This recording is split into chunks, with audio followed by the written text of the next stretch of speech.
Basic economics book summary का भूमिका। सोचिए, अगर मैं आपसे कहूं कि हर प्राइस टैग, टैक्स कट और इंटरेस्ट रेट के पीछे के छुपे नियम इतने सिंपल हैं कि कोई भी उन्हें समझ सकता है। इस वीडियो में हम वो बेसिक आइडियाज ब्रेक डाउन करेंगे जो हमारी एवरीडे चॉइसेस को शेप करते हैं। आपका पेचेक कैसे खर्च करना है, ये डिसाइड करने से लेकर ये जानने तक कि पॉलिसीज आपकी कम्युनिटी को क्यों प्रभावित करती है। आप समझेंगे कि सिर्फ स्पेशलिस्ट्स को इकोनॉमिक डिसीजंस पर छोड़ देना रिस्की क्यों है और कैसे क्लियर कॉमन सेंस आइडियाज आपकी मदद करते हैं आपकी मनी, आपके वोट और आपके फ्यूचर के साथ स्मार्टर मूव्स करने में। तैयार हो जाइए नो नॉनसेंस गाइड के लिए जो इकोनॉमिक प्रिंसिपल्स को समझना आसान बना देता है, ताकि आप अपने आसपास की दुनिया को ड्राइव कर रही फोर्सेस के बारे में कॉन्फिडेंट महसूस करें। बुक समरी के अंत तक सुनिए। ये वीडियो, इसका ऑडियो और इसकी स्क्रिप्ट कॉपीराइट द्वारा संरक्षित है। बिना अनुमति के इनका पुनरुत्पादन, वितरण या पायरेट करना कड़ाई से मना है और इसके लिए कानूनी कार्रवाई की जा सकती है।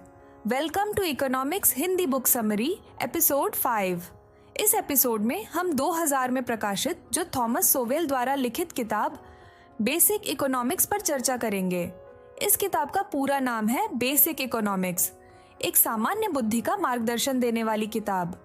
हिंदी में इसके मतलब है अर्थव्यवस्था के लिए एक सामान्य ज्ञान guide. Basic economics book summary का पहला अध्याय, स्कार्सिटी और च्वाइस। सोचा है कभी कि आप जो चाहते हैं सब कुछ क्यों नहीं मिल पाता? इकोनॉमिक्स हमें ये समझाती है, ये देखती है कि हम स्केर्स रिसोर्सेज कैसे यूज करते हैं। ये रिसोर्सेज कई तरह से यूज हो सकते हैं। इकोनॉमिक्स के बेसिक रूल्स हर जगह काम करते हैं। ये फ्यूडल लैंड्स में लागू होते हैं, सोशलिस्ट सिस्टम्स में भी, कैपिटलिस्ट नेशंस में भी ये बिल्कुल वैसा ही रहते हैं। ये कभी बदलते नहीं। प्राचीन रोम में जिस पॉलिसी ने अनाज के दाम बढ़ाए थे, वही आज इंडिया या ईयू में भी वैसा ही असर देगा। सबसे पहले इकोनॉमी का मतलब समझते हैं। ये वो सिस्टम है जो हमें चाहिए वाली गुड्स और सर्विसेज बनाता और बांटता है। लेकिन उसी नियम से गार्डन ऑफ ईडन में भी इकोनॉमी था, फिर भी कोई उसे इकोनॉमी नहीं बोलता। क्यों? क्योंकि तब स्कैर्सिटी होता ही नहीं, सब कुछ भरपूर था, कोई कमी नहीं। इकोनॉमाइज करने की जरूरत ही नहीं पड़ती, तो फिर इकोनॉमिक्स का सवाल ही नहीं उठता। रियल लाइफ में स्कैर्सिटी हमेशा रहती है। लोग जितना चाहिए उससे ज्यादा चाहते हैं, इसलिए चॉइसेस लेना पड़ता है।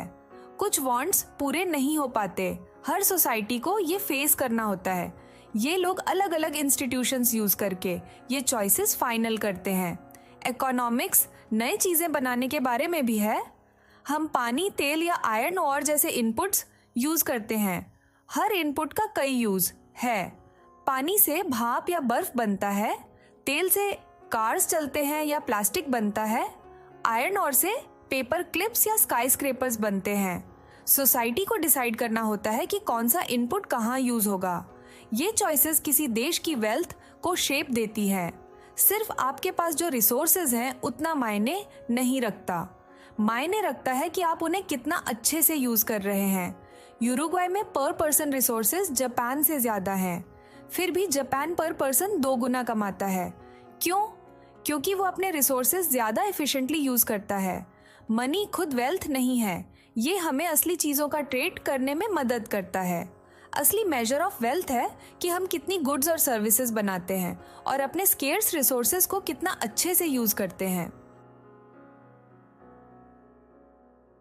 बेसिक इकोनॉमिक्स बुक समरी का दूसरा अध्याय, आज त्यागो। सोचिए, अगर एक क्विक स्केच असल में 20 साल की मेहनत का खर्चा उठा रहा हो।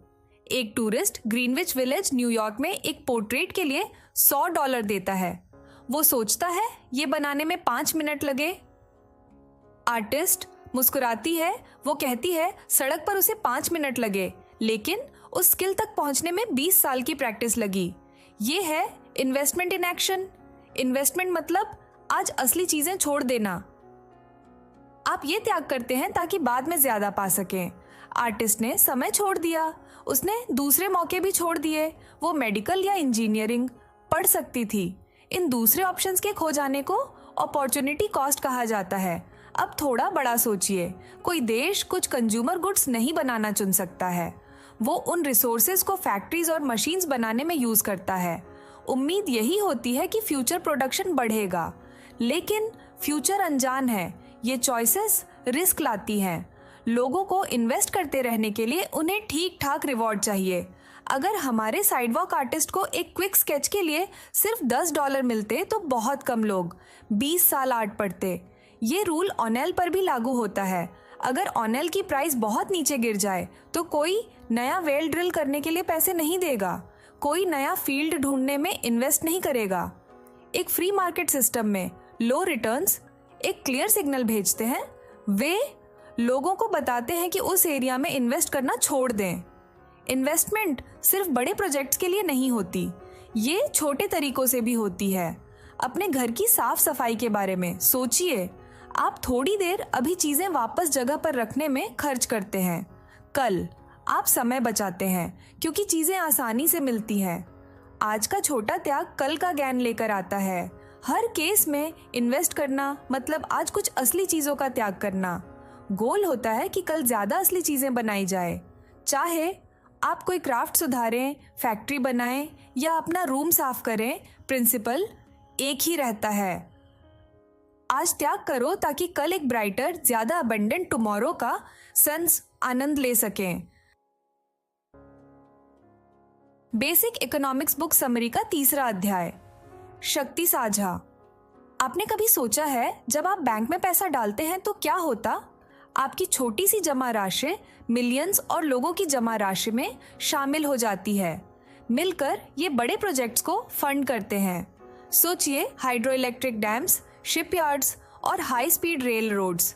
जब आप स्टॉक खरीदते हैं तो आज आप कंपनी को पैसा उधार देते हैं, कल उसके प्रॉफिट्स में हिस्सा मिलने की उम्मीद रखते हैं। कोई कार मेकर आपका कैश नए फैक्ट्रियां बनाने में यूज कर सकता है, फिर आप उस सक्सेस में हिस्सा पाते हैं। पर ज्यादातर बड़े प्रोजेक्ट्स को और बड़े अमाउंट्स चाहिए होते हैं, तब पेंशन फंड्स और बैंक्स काम में आते हैं। ये सेवर्स और इन्वेस्टर्स से पैसा इकट्ठा करते हैं। इससे एक विशाल फंड पूल बनता है। मिलियंस लोग एक ही इन्वेस्टमेंट को बैक कर सकते हैं। इस सेटअप से आप अपना पैसा बड़े प्रोजेक्ट्स में जोड़ सकते हैं। इंस्टीट्यूशंस रिस्क्स और रिवॉर्ड्स जल्दी पहचान लेते हैं। ये आपको खर्च को टाइम के साथ फैलाने में भी मदद करते हैं। जब आप बोरो करते हैं तब आप फ्यूचर इनकम आज यूज करते हैं, उसके लिए आप इंटरेस्ट चुकाते हैं। जब आप सेव करते हैं तब खरीदारी टाल देते हैं। बैंक आपको इंटरेस्ट देता है। सेवर्स क्रेडिटर्स बन जाते हैं, बोरोअर्स डेप्टर्स बन जाते हैं। यूनाइटेड स्टेट्स में यंग लोग ज्यादा बोरो करते हैं, वो कॉलेज लोन चुकाते हैं और कम कमाते हैं। मिड 50s वाले लोग ज्यादा सेव करते हैं, वो ज्यादा कमाते हैं और रिटायरमेंट की तैयारी करते हैं। ये पर्सनल मूव्स पूरी इकोनॉमी को असर करते हैं। पैसा कंज्यूमर गुड्स से बड़े प्रोजेक्ट्स में शिफ्ट होता है। इससे कुछ गुड्स देर से मिलते हैं, लेकिन फ्यूचर प्रोडक्शन बढ़ता है। प्रेजेंट गुड्स को फ्यूचर गेन्स के लिए ट्रेड किया जाता है। लोग इंतजार क्यों करते हैं? तभी जब फ्यूचर गेन्स आज की प्लेजर्स से ज्यादा वर्थ हो। फाइनेंशियल इंस्टीट्यूशंस को अच्छा रिटर्न कमाना होता है, फिर वो सेवर्स को बढ़िया रेट दे देते हैं, जिससे लोग सेव करने के लिए मोटिवेट होते हैं। बदले में सोसाइटी वह प्रोजेक्ट्स बना पाती है जो हमारे फ्यूचर को शेप करते हैं। यही है पूल्ड इन्वेस्टमेंट्स की पावर। आखिर में इंश्योरेंस कंपनियां भी एक की रोल प्ले करती हैं। ये इंडिविजुअल से रिस्क ले लेती हैं। लोग आज प्रीमियम पे करते हैं। इस तरह जब कुछ गड़बड़ होता है तो उन्हें मदद मिलती है। ये रिस्क ट्रांसफर इकोनॉमी को स्टेबल रखने में मदद करता है। बेसिक इकोनॉमिक्स बुक समरी का चौथी अध्याय, शक्ति साझा। क्या आपने कभी सोचा है कि थोड़ी सी फीस देकर भी आप बड़े नुकसान से कैसे बच सकते हैं? यही इंश्योरेंस का बेसिक आइडिया है। इंश्योरेंस कंपनियां आपको रिस्क ट्रांसफर करने देती हैं। आप आज प्रीमियम देते हैं, वे कल बड़े खर्चे कवर करने का वादा करते हैं। यह सिंपल ट्रेड बड़ी समस्या हल कर देता है। इंश्योरेंस कंपनियां पूलिंग से काम करती हैं। ये कई पॉलिसी धारकों से पैसा जमा करती हैं, फिर उस पैसे से कार क्रैश, घर में आग या तूफान के नुकसान कवर करती है। सेफ ड्राइवर कम प्रीमियम देते हैं क्योंकि उनका रिस्क कम रहता है। स्नोबोर्डर्स ज़्यादा प्रीमियम देते हैं क्योंकि उनका रिस्क ज़्यादा होता है। इस तरह कॉस्ट हर किसी के लिए फेयर रहती है। लाइफ इंश्योरेंस एक स्पेशल केस है, मौत टाली नहीं जा सकती, इसलिए ये एक क्लियर रिस्क है। आप सालों तक प्रीमियम चुकाते हैं, मौत के बाद इंश्योरर आपकी फैमिली को पेमेंट करता है। अगर जान प्रेडिक्टेबल होती तो ये बॉन्ड खरीदने जैसा होता, लेकिन जिंदगी अनसर्टेन होती है। इंश्योरर ये अनसर्टेनिटी फैमिली से कंपनियों तक शिफ्ट कर देता है। इंश्योरेंस कंपनियां प्रीमियम्स को धूल में नहीं छोड़ती। उन्हें उम्मीद रहती है कि जो क्लेम्स कुल मिलाकर आएंगे उनका करीब 60% ही उन्हें चुकाना पड़ेगा। बाकी का पैसा ऑपरेटिंग कॉस्ट्स और इन्वेस्टमेंट्स में जाता है।